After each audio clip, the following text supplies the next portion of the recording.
because she's really depicting like this is really the black experience, not just in the 1900s, but also in the 2000s.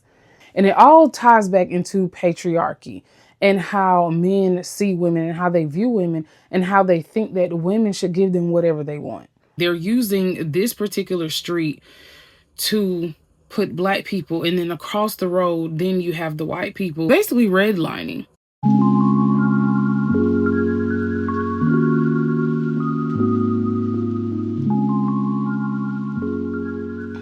Hello everyone, and welcome to my YouTube channel. If you're new here, welcome. If not, welcome back. So today, y'all, we're going to be just doing like a reading vlog because I wanted to do one last week, but I didn't get a chance to do one last week. My March has been crazy. Y'all, my March has been crazy already. Today is the 13th. And I can truly say I don't even think I've read a book. I have not read one single book. I've not even been able to finish one single book. It's so crazy. Usually I would have been read maybe 3 or 4 books by now, but I've not finished one single book. So I ended up bringing my book home from work because I was reading it at work, but I'm DNFing it because it's not interesting. I don't like it. It's called Middle of the Night by Riley Sager. This book is so boring. That's all I have to say. I'm just going to be really honest. The book was boring. It was not keeping my attention. It started off good. So chapter 1 starts off where his friend Billy friend Billy, they're camping out at his house. What is his name? Ethan. So Billy is camping out at Ethan's house when they were children, probably like around 10 years old. So in the middle of the night, he's basically kidnapped. So fast forward 30 years later, Ethan is back in Hemlock Circle, which is like the town or the subdivision where they live. His parents have decided, we're moving. You can have the house. You can stay there until we put the house on the market. And all these, basically, I really want to say supernatural things are happening, which kind of leads me to believe that some of the events that are taking place are paranormal. Ethan keeps finding baseballs in the yard. And the book takes us along the journey where when he was younger, that's Billy's way of communicating with Ethan that he wanted to play. Y'all, this book is so boring. I'm thinking it started off good. The first chapter was really good because it started off really thrilling. So I'm thinking that the thrilling part is going to continue to manifest throughout the entire book. We're going to have a little bit of plot twist. Nothing. It's giving DNF. Like, I'm sorry. Like, this is a miss for me. It's a whole bunch of storytelling, and it's pretty much a self-guided mystery where Ethan is trying to solve the mystery of his missing friend himself. He's going to the cops. It's basically like a cold case, a criminal cold case for them. It's just so many things going on. It's interactions between long lost friendships that really have no relevance in the story. It's like, I don't care about Ashley. I don't care about Ashley. Y'all need to get to the story. You need to stick to the plot. We need to discover like what is happening. The only interesting thing that I feel like was actually happening was with Ashley's, I guess, her father. So her father is older now, and he kept saying that he saw Billy. And Ashley's like, Dad, you're tripping. You've not saw him. He's been missing for like 30 years. But nothing ever really happens. And to be honest with y'all, I think I'm going to tell y'all where I am. I'm at 281 pages. This is how much I have left. I switched to the audiobook because I just could not take the useless structure of the book. Y'all, I'm sorry, y'all. It's not giving. I need to finish. And I switched to the audiobook because I was so bored reading this. It just felt like I was reading just words on a page, and I don't like feeling like I'm just reading words on the page. There has to be some type of relevance within the words that I'm reading, and I just don't feel like we're getting anywhere. It's like we're just going in a circle. When are y'all going to climax this plot? And it's just very anticlimactic. Every time you literally thought that he would have discovered who has something to do with his friend's disappearance. And even as a child, he went on to ask his parents, like, did y'all have something to do with his disappearance? And his father kind of seemed suspect, but y'all, I'm just not interested in finishing. I'm really not. This was a buddy read with my girl Tracy, and I know she loves Riley Sager. This was actually my first book of his. I have one, two, three. I have 3 books left of his. Y'all, this book was bad. I'm sorry. It was. I went on Goodreads and I saw that people rated this like a 3 point, I think it was like a 3.6. But even though it was a 3.6, that is the average. So more people rated this probably like a 3-star than a 4 and a 5. And I can see that. Like, I literally can see that. But this isn't even a 3-star for me. But you know, the reasons why I don't like a book, maybe the reasons why you love it. I don't like useless words on a page. It has to lead to somewhere. And I just felt like I just felt like the details of the plot was so repetitive. Like, we kept exploring the same things over and over, accusing the same people over and over and over. And it's like, oh my gosh, when are y'all going to get to it? We're at 281. The book has 300, let me see. 300.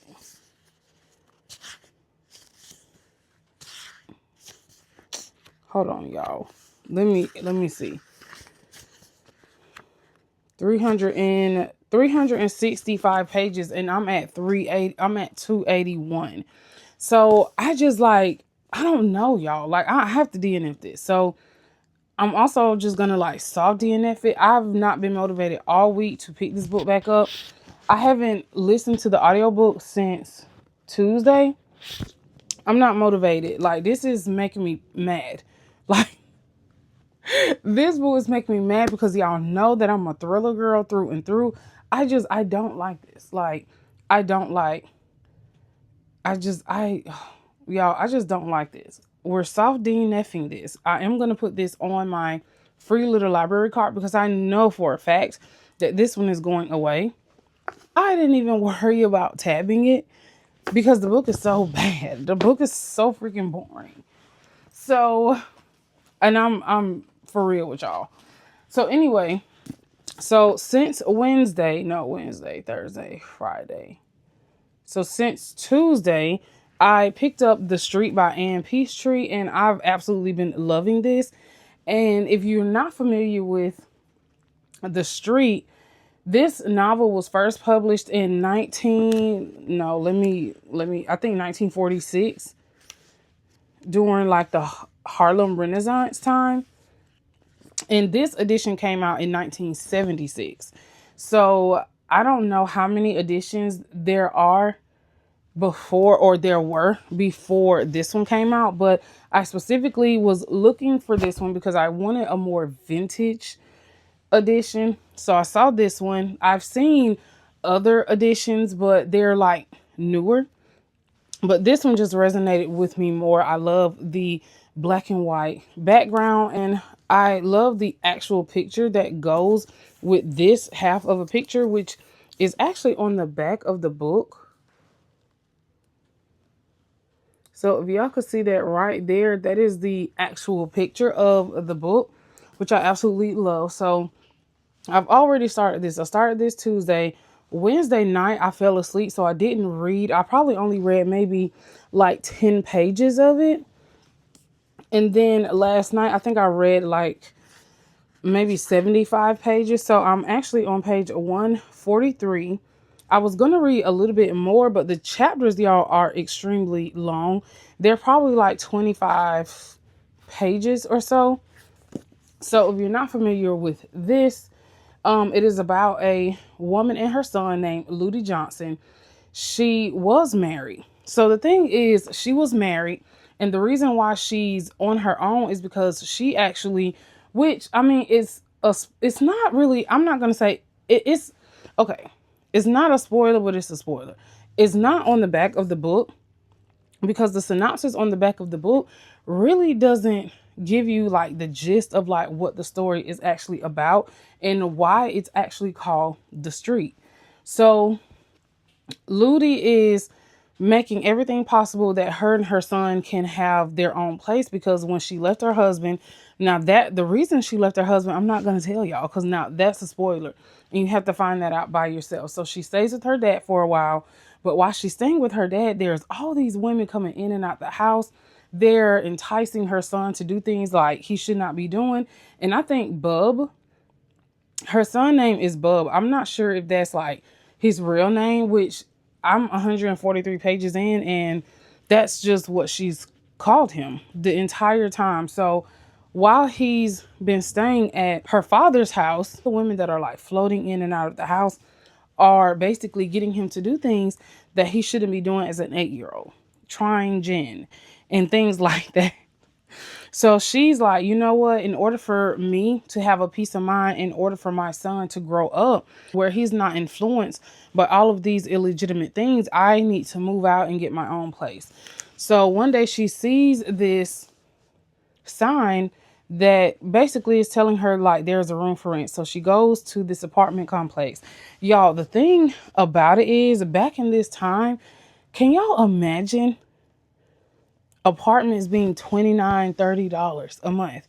But you also have to remember during that time, $1 was hard to come by as well. So I had to have that really in the back of my mind.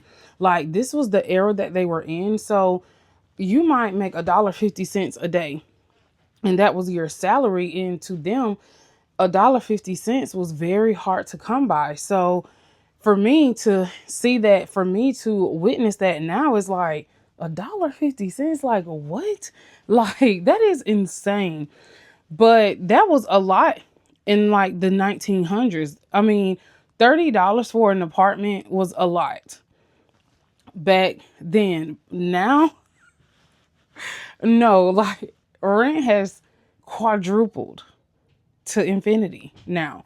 But so she ends up renting this apartment on the street. And one of the things that I love that she talks about is, I'm understanding now why it's just called The Street, because she identifies the things that she's seeing on the street, the relationships that are taking place, the relationships that are not taking place, how Black people are stigmatized and discriminated against on this street, and how this street, how it's functioning. I'm thinking like, that is really such a good observation, the things that she's seeing or identifying.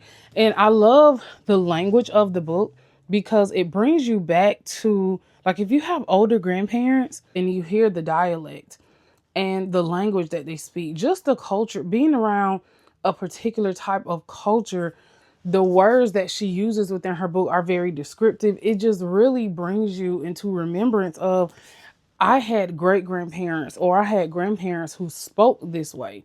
So she takes this apartment, and one of the characters that I just crack up at is Miss Hedges. She is basically like the Pearl from 227. So if you've never seen 227, I'll just put a picture up here so you can understand who Pearl is. Miss Hedges, she sits out in the window and she basically like just observes the streets, observes everything that she sees. Which is so funny, being the, I want to say the street gossiper or the apartment complex gossiper. If you want to know something, you just ask Miss Hedges and she knows. So Lottie visits the room. Of course, she doesn't like it because in her mind, this is the only thing that as an African American I can afford on this street. And even if I wanted something better, I'm not going to be able to afford it because of the discriminatory barriers within like the social institution. So she's identifying all these barriers that are against Black people, that are against Black men. And one of the things that she highlights within her story is that back then, men were really alpha males. They required themselves to be men that they didn't feel like a provider if they were not working. So her husband felt most of the time emasculated because she was working and he was not. And one of the things I actually want to read y'all that happened in the beginning when her husband couldn't find work, she ended up getting a recommendation from one of the ladies at like this grocery store. And she needed a reference in order to get this like in-home caretaker nanny job. So is this it?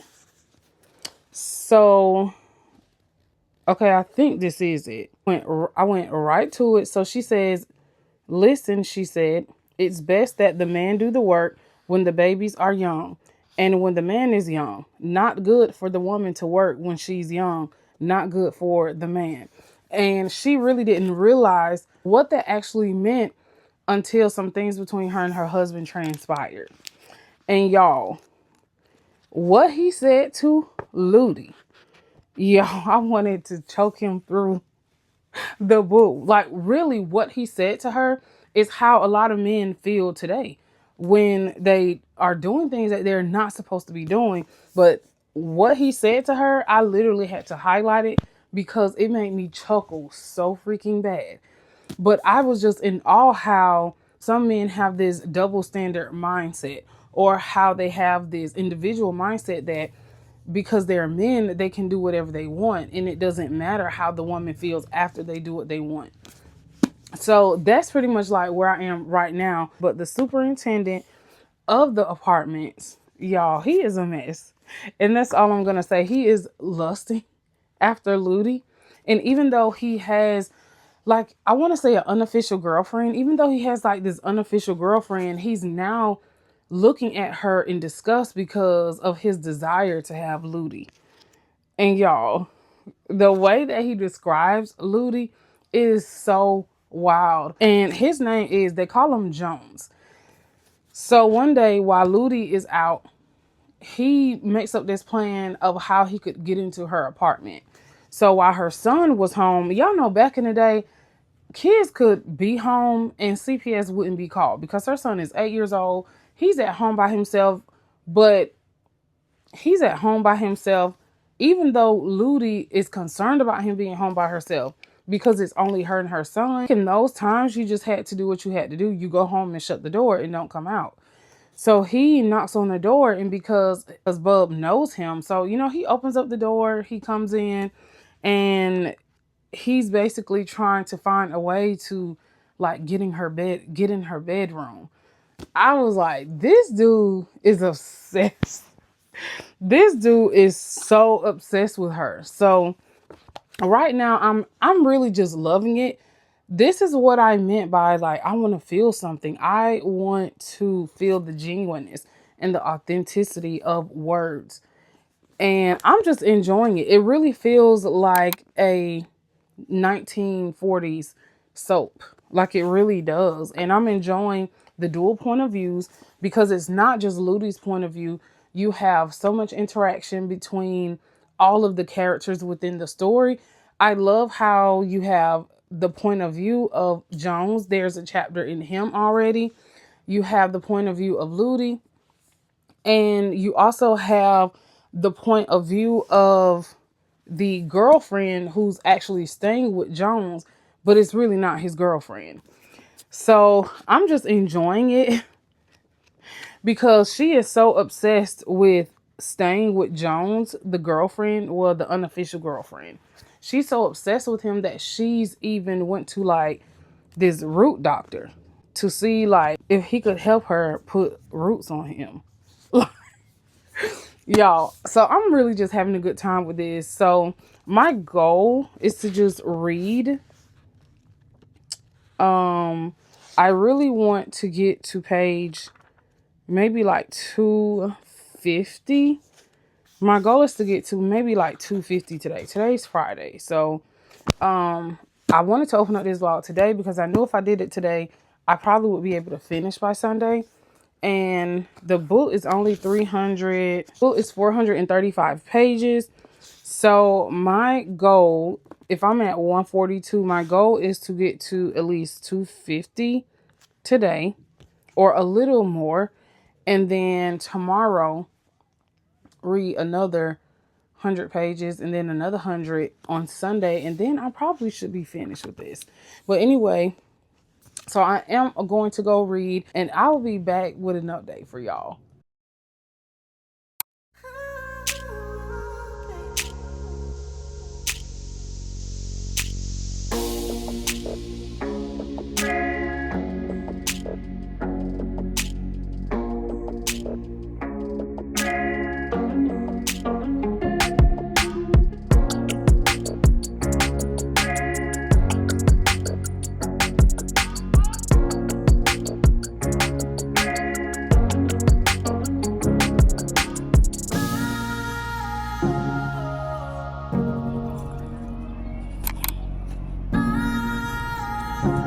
So we're here. The sun is out. Oh my gosh. So we're actually here and we had to do something new, something we've never had to do before. We had to scan the QR code in order to park. So you only get apparently 2 free hours of parking,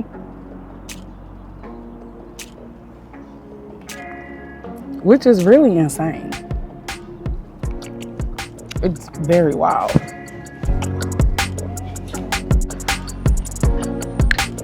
What time they open? See what they have.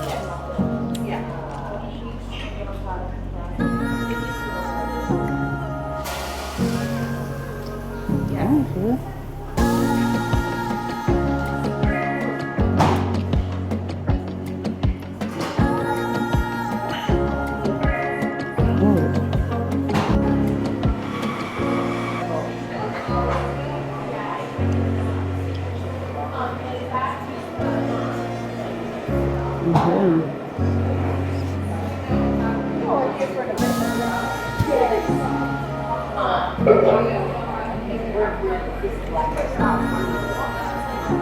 I'm great. What you want? A what? You need to. You need to ask me what does it have in it? It's strawberry, mangoes, and orange juice and honey. Oh, okay. Orange juice, no milk. Can I get a mocha frappe? I've never had this. Let's see how it tastes. Oh, this is actually pretty good. Not bad. It's not bad.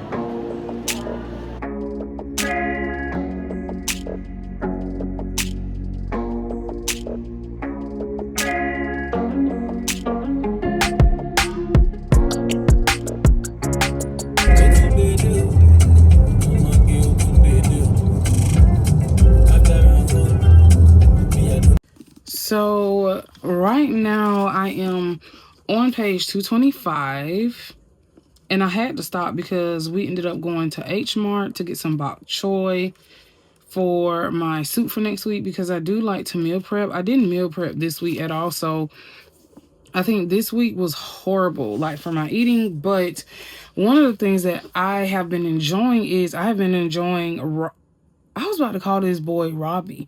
I'm thinking about Ghost in the Night by Tiffany D. Jackson. But one of the things that I'm enjoying is getting a chance to get Bub's point of view, which is Ludi's son. So Ludi has taken on this project where she's going to be singing like at this casino. And to be honest, and even before that, when she actually met the guy, I forgot his name already. I don't really know what his name is. Let me see if I can find it really quick. He owns this band, and he heard Ludi singing at the Junto, and I think that's like a bar and grill down the street from where their apartment complex is. So he heard her sing, and he's like, I want you to come sing for me. I want you to come sing for my band. So meet me at the casino tomorrow night at 10. So she ends up having to leave. Okay, they call them boots. So she ends up having to leave Robbie home. And I love that we get a chance to get Robbie's perspective of how he feels when his mom leaves him home. Now, mind you, Robbie is 12. So his mom has left him home by himself. She's telling him, if anyone knocks on the door, just don't answer. You need to go to bed. And so with that being said, he's not really comfortable with her leaving him home. And I love that he's expressed that, or has gotten a chance to express that within the book, because oftentimes, sometimes when you have books that involves like children, you don't really get that child perspective on like the situation that's going on. So I do love how she has incorporated like his point of view. And one of the other things that I was laughing at last night was how Ludi actually is now, she's getting to the point where she wants to live for her. She wants to have a good life for her and her son, but she's making decisions now that benefit her and her son. But what she did the night before with Boots, I was like, girl, you're crazy. I would have never gotten in the car with him. She gets in the car with Boots. He's like, let's go for a ride. She gets in the car with him. And then she instantly regrets it. But you don't even know a dude. You just leave with him from the bar. Like, what did you, like, what? So that was like really funny to me, because she even verbalizes it. She even verbalized it in here, like, okay, I think I made a mistake. I wasn't really thinking clearly. I should have never gotten in the car with him because he was driving fast. And she was like, you trying to kill us. So right now she's really thinking that if she gets this gig with Boots's band, she can move from the street where they live, because she's identifying it's not a good street. It's violent. They're using this particular street to put black people, and then across the road then you have the white people, and she's identifying how basically redlining. So I'm like just loving the interactions between all of the characters. I'm loving just the different points of view, especially with the son. And I'm really excited to see like what comes of her basically auditioning at the casino for the band. Like, is she going to be able to move away from the street? Is she going to be able to get a better place?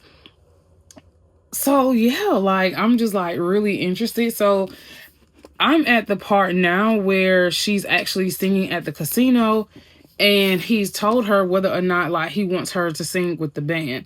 So I'm gonna actually finish. I'm almost to chapter. The chapters are long, y'all. So I'm almost to chapter 10 because I'm on 225. So I am, let me see, 2, 4, 6. I'm like 2, 4, 5. I'm like 5 pages away from chapter 10. So like I said, my goal today is, as you can see, like I have my tabs here, like as far as like where I want to get to today. So I really would like to get to page 325, which that would be like my 100-page mark for today. So yeah, so when I have like some other thoughts, I would definitely come back and share with y'all. Okay, so I'm back. And it has actually been a couple days. I think it's only been like 2 days, because the last time I talked to y'all, on Saturday. Today's Monday. What's the date? March 17th? Yeah, March 17th. So I did finish The Street by Ann Street, and oh my gosh, y'all, I absolutely loved it. There were so many nuggets in this particular book when it comes to just the struggle of the black woman, of the black single woman, of the black woman that is going through a separation. There were so many nuggets just about life, and how Black people have to view life, how we always have to view life in terms of finances.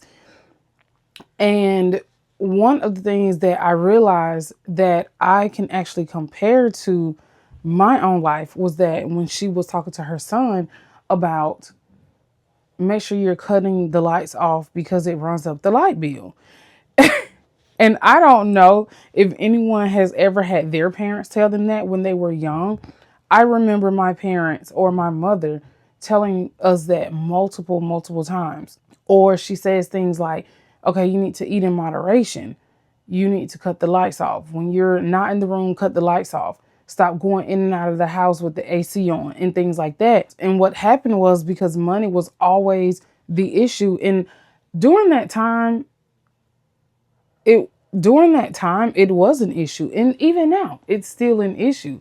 Money and finances is still an economic struggle for anyone that's working class, really for anyone that's not an elitist. So her son then felt compelled to help his mother out. But what ends up happening is he ends up getting in trouble. And the only reason why he got in trouble was because of someone's obsession with Ludi not giving in to like their demands. And it all ties back into patriarchy and how men see women and how they view women and how they think that women should give them whatever they want, regardless of the situation. They take what they want without ever even earning it. And I love the fact that you get dual point of views. So you're getting men's point of view, you're getting Mr. Jones's point of view. And I do love how they brought in the child's point of view and how he felt about the situation that they were in, as far as like them being on this 116, I think 116th Street. Y'all, I was not ready for the ending. I just was not ready for the ending. And I really felt her frustration in the end. I felt her frustration because sometimes that's how I feel. And she felt as if there was no reason for her to be as educated. There's no reason for her to continue going through training because it's not going to get her anywhere anyway. And I have felt like that personally in my life, how I have a master's degree, I have a bachelor's degree. I was actually in school to earn my second master's degree when I was like, you know what? This is not getting me anywhere. I don't feel self-actualized. Like I don't feel like I'm even excelling with the degrees and the training and the knowledge that I already have. And y'all gonna have to excuse my light is out. My head has been hurting for like 4 days, which is why I wear earplugs when I go to church because the music is so loud, y'all. So excuse me, my light is out because I just can't take the light right now. So I am going to read you all something that I actually had to annotate it because I finished the last 36 pages while I was at work. I should have been working, but it wasn't my fault this morning. While I was reading, I had to wait on our IT people to reconnect my computer to the server that we actually use. So in order to do my work, I have to have the server connected to my computer at work. So I actually annotated. So if y'all could see that I had to annotate this. So I write really small. So I really had to annotate that part because out of like everything that I read, the book was so good though, because it really highlights the issues and the struggles of just being Black in America. Finally, in the end, something actually happens that changes the whole narrative of the book. But I do wish in the end, I just wish we had a little bit more in the end because now I'm kind of stuck thinking in my mind, okay, what came out of this situation? Like, will Ludi ever move from this street? Will she find her contentment in life? will she be successful? So it just kind of left me wondering. And y'all, I know the book was already like 436 pages. So I know that she couldn't have written like 100 extra pages, but I really felt like if we had like 20 more pages to just really just wrap up the ending, I would have been like, okay, I get it now. But we didn't. And it was like a cliffhanger in the end. So when this particular situation happens, she really just lets out all of her frustration. So some parts I am going to skip. But she says a lifetime of pent up resentment went into the blows. She saw the rows of dilapidated old houses, the small dark rooms, the long steep flights of stairs, the narrow dingy hallways, the lost little girls in Miss Hedges' apartment, the smashed homes where the women did drudgery because their men had deserted them. She saw all of these things and struck at them. Finally, and the blows were heavier, faster. Now she was striking at the white world, which thrust black people into a walled enclosure from which there was no escape, and at the turn of events which had forced her to leave Bub alone while she was working. And then I'm going to skip that part because that is kind of a spoiler. She saw the face and head of the man, in which he represented all these things, and she was destroying them. And this part was really, really profound. As the train started to move, she began to trace a design on the window. It was a series of circles that flowed into each other. She remembered that when she was in grammar school, the children were taught to get the proper slant to their writing, to get the feel of a pen in their hands by making these same circles. Once again, she could hear the flat, exasperated voice of the teacher as she looked at the circles Ludi had produced. Really, she said, I don't know why they have us bother to teach your people to write. Her finger moved over the glass, around and around.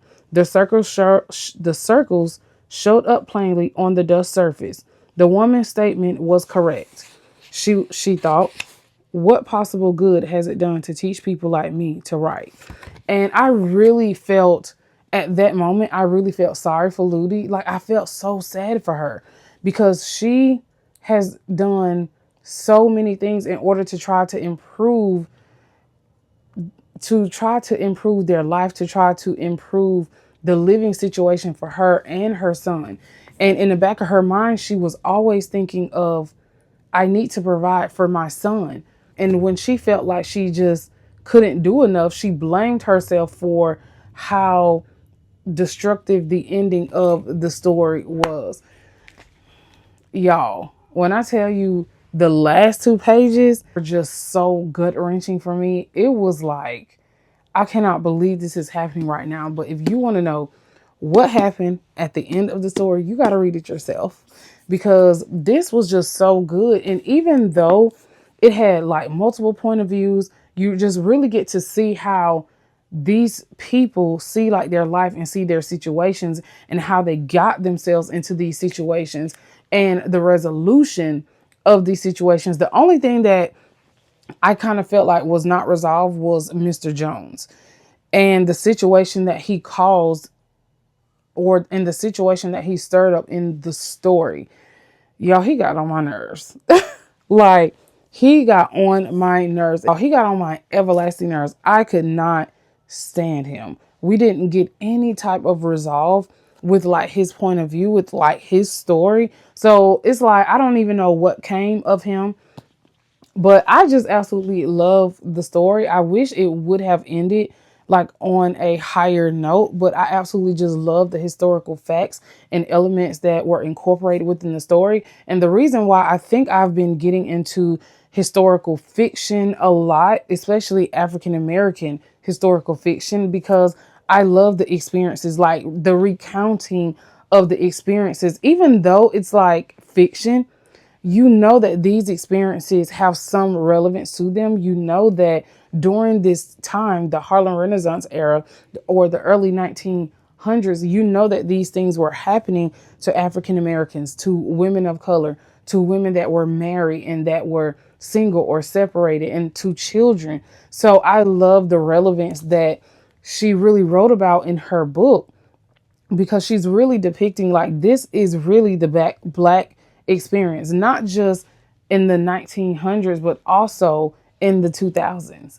So, y'all, this was so good. It did take me a while to read because even though it does not look like a chunker, it really is. The font is very close. You know how some books are like double space or 1.5 space? Like every line is like every line is like really close. Every line is like close. It's no space in between. And it was 436 pages. So had it been like double spaced, it probably had it been like double spaced, I think it would have been like 600 pages. But as you can see, y'all, this thing is like tabbed up because it was just so good. I really thoroughly enjoyed this book. So if you're into historical fiction, you definitely should pick up The Street by Anne Peachtree. So let me know in the comments if you've read this book. Let me know if you've read any of her other writings. This book has made me want to read more of her literature. So I am definitely going to be looking on like thriftbooks.com, World of Books, to get more of her story because I'm craving to read more of her literature. So if you like today's video and you want to see future videos from me and future vlogs, hauls, reviews, make sure you put a book emoji in the comments. And if you're not subscribed to my channel, make sure you think about subscribing. If you're not sure, look at some of my other videos. See if this is the type of content that resonates with you. Because guess what? I ain't gonna beg y'all. I'm just joking. But anyway, if you stay to the end of the video, like I said, put a book emoji in the comments. Until next time, thanks for watching, y'all. Bye.